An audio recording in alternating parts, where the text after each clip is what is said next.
Merhabalar arkadaşlar, kanalıma mutfağıma hoş geldiniz.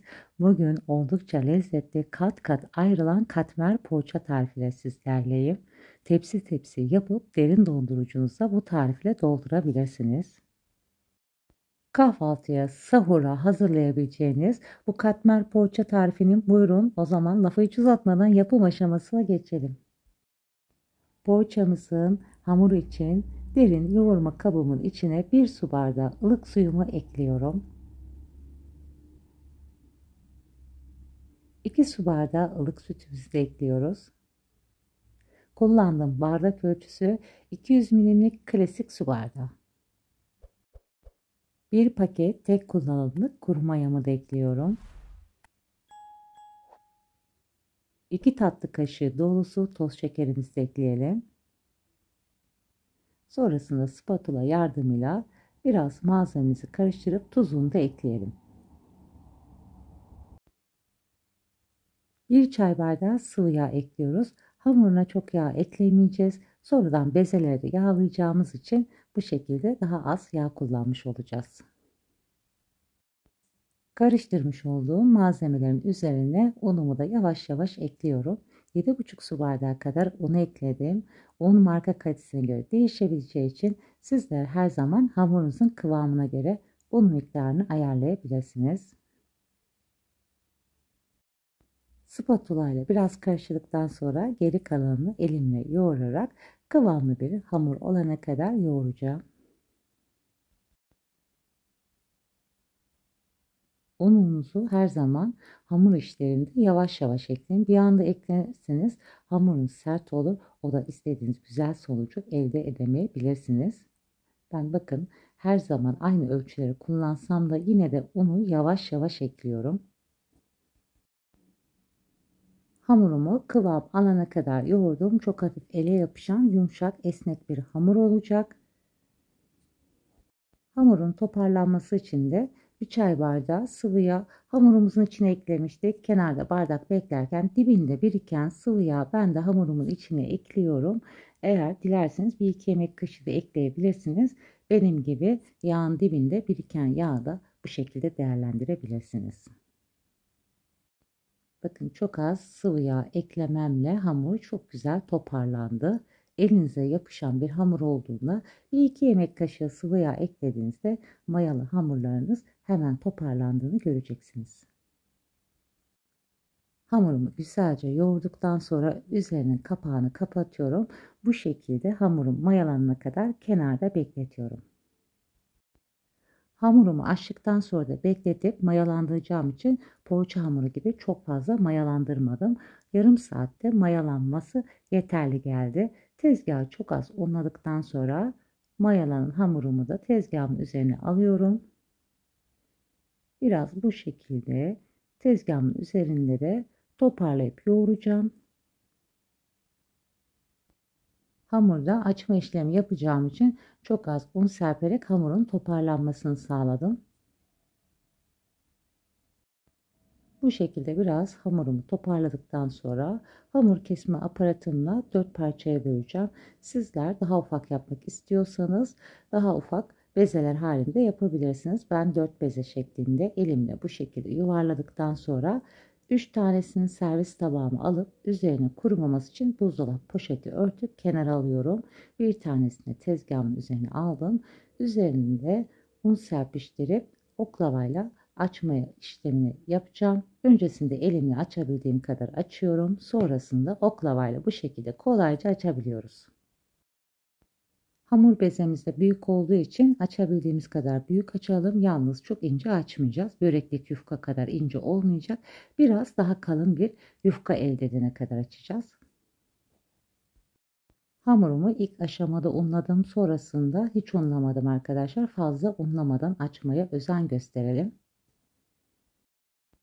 Gördüğünüz gibi hamurumda yumuşak olduğu için kolaylıkla oklavayla rahat rahat açabiliyorum. Oklava kullanamıyorsanız merdane ile de hamurunuzu büyütebildiğiniz kadar büyütmeniz yeterli. Evet, bu kadar büyüklük yeterli. Hamurumu hemen kenara oklavayla aldım. Bu şekilde üzerinde arkadaşlar 125 gram kadar tereyağı erittim. İçine de 1 çay bardağı sıvı yağımı da ekliyorum. Tereyağı yerine margarin, katı yağ da kullanabilirsiniz. Tabii sağlık ve lezzet açısından tereyağı olursa daha güzel olur.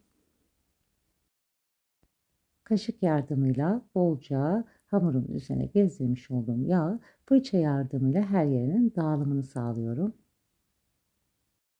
Her yerine mutlaka yağını güzelce gezdirelim ki üst üste geldiğinde katlarının güzel ayrılması için bol yağlı olması çok önemli. Ben şimdi ikinci yufkamı da açtım. Sizi çok fazla sıkmamak için çok detaylı göstermedim. Yeterince büyütmüş olduğum yufkamı ikinci katını üstüne alıyorum. Bu biraz ufak oldu ama hiç önemli değil arkadaşlar. Kenardan bu şekilde çekerek hemen eşitliyorum. Sonrasında tekrar yine bolca yağ gezdirip fırça yardımıyla her yerin dağılımını sağlıyorum. Bu şekilde toplamda 4 tane bezemi açıp üst üste koyup yağlama işlemini yapacağım. İkinci katını yaptık. Şimdi üçüncü bezemi de açtım. Aynı şekilde üstüne koyup tekrar yağlama işlemini yapıyorum. Fırça yardımıyla her yerinin yağın dağılımını sağladıktan sonra dördüncü yufkamı da açtım. Üzerine koydum arkadaşlar. Bu işlemleri sizlere fazla sıkmamak adına tek tek göstermedim. 4 kat yufkamı açıp üst üste koyup yağladım. Şimdi kameranın açısından fazla göremeyebilirsiniz. Ben büyütebildiğim kadar kenarlardan yufkamı yırtmadan büyüttüm. Sonrasında uç kısmını içe doğru katlıyoruz. İçe doğru bu şekilde güzelce katlayalım hamurumuzu. Uzun rulo yapacağız. 4 katımızı da yağlayarak bu şekilde rulo yaptığımız hamurumuzu elimle kalın olan yerlerini bu şekilde inceltiyorum. Ve sonrasında gül böreği şeklini verip servis tabağına alacağım. Bu şekilde büyük servis tabağına aldım. Sizler tepsiye de koyabilirsiniz. Servis tabağımı hiç yağlamadım. Hamurum yağlı olduğu için zaten yapışmayacak. Üzerine buzdolabı poşeti örtüp en az 45 dakika 1 saat dinlendireceğim. Dilerseniz bu hamuru akşamdan yapıp bu şekilde buzdolabında da dinlendirebilirsiniz. Sabah yapıp sıcak sıcak da pişirebilirsiniz. 1 saat dinlendirmiş olduğum hamurumun gördüğünüz gibi arkadaşlar çok güzel mayalandı. Şimdi hemen elimle bu şekilde servis tabağından alıyorum. Tekrar birazcık inceltiyorum. Elimizle hem hamurun havasını alıyoruz, bir yandan da inceltmiş oluyoruz. Sonrasında hamur kesme aparatıyla 24 parçaya böleceğim hamurumu. Sizler daha ufak yapacaksanız bezeleri daha küçük yapıp daha fazla parça elde edebilirsiniz. Kesmiş olduğum hamurlarımı kenara alıyorum. Bir tanesini bu şekilde tezgahımın üzerine alıyorum. Elinizi çok hafif unlayabilirsiniz. Merdane de kullanabilirsiniz ama inanın hiç merdane gerek yok. Hamur zaten o kadar yumuşak ki elinizi çok hafif bastırmanız yeterli. Kolaylıkla açılıyor. İçine bu şekilde peynir ekleyeceğim. Sizler dilediğiniz başka iç harcıyla yapabilirsiniz. Kıymalı iç harcı da çok yakışıyor bu poğaça hamuruna. Bunu da belirtmiş olayım. Tabii ki kaşar da ayrıca bir ayrı lezzet veriyor. Bu hamur çok bereketli oluyor. 2 tepsi çıkıyor. Bir tepsisini ben derin dondurucuya kaldıracağım. Piştikten sonra sizler de bu şekilde yapıp bir tepsisini derin dondurucuya da kaldırabilirsiniz. Kahvaltılarda, sahurlarda yapabileceğiniz gerçekten çok lezzetli katmer poğaça tarifi. Çok zahmetli olsa da gerçekten sonuca değiyor. Hamurunu akşamdan hazırlayıp sabah bu şekilde hamurları kesip şekilleme işlemini yapabilirsiniz. Bütün hamurlarımı hazırladıktan sonra yağlı kağıt serilmiş tepsime yerleştirdim. Biraz şimdi avucumun içiyle üstlerini bu şekilde bastıracağım. Katmer poğaça olduğu için arkadaşlar çok fazla kabarmaması için bu şekilde elimizle avucumuzun içiyle olabildiğince bastıralım. Gördüğünüz gibi hamurumuz çok bereketli. 2 tepsi çıktı. Poğaçalarımız da çok ufak değil, bayağı büyük oldu. 2 adet yumurta sarının içine yarım çay kaşığı pekmez ekliyorum. Pekmez yumurta sarısını güzelce karıştırdıktan sonra poğaçaların üzerine bu şekilde bolca sürüyoruz. Bu arada arkadaşlar, kanalıma hala abone değilsiniz. Abone olmayı, daha güzel tariflerden haberdar olmak için zil sesini açmayı unutmayın. Bu sayede başka güzel yeni tariflerimden anında haberdar olabilirsiniz. Ben katmer poğaçaların üzerine bu şekilde bıçakla şekil vermek istedim. Bıçakla sadece üzerlerine bastırıyorum. Hiç şekil vermesiniz de olur veya çatal yardımıyla üzerine çizikler de atabilirsiniz. Benim gibi bu şekilde bıçak yardımıyla da yapabilirsiniz. Dilerseniz üzerine çörek otu, susam da ekleyebilirsiniz. Artık poğaçanın fırına girmeye hazır. 180 derece fanlı ayarda orta tarafta poğaçalarımı fırına pişirmeye gönderiyorum. Katmer poğaçalarım gördüğünüz gibi pişti arkadaşlar. Şu an ilk sıcaklığıyla hemen size ne kadar yumuşak olduğunu göstermek istiyorum. Beni buraya kadar izlediyseniz videomu beğenmeyi unutmayın.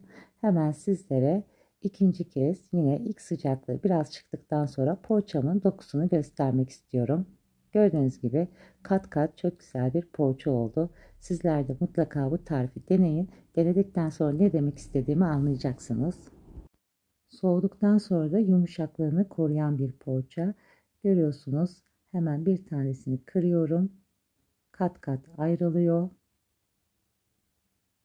Dışarıda yediğiniz poğaçalardan daha lezzetli. Şimdiden deneyip yapacak olanlara afiyet olsun. Başka güzel tariflerde görüşmek üzere. Hoşça kalın, sağlıcakla kalın.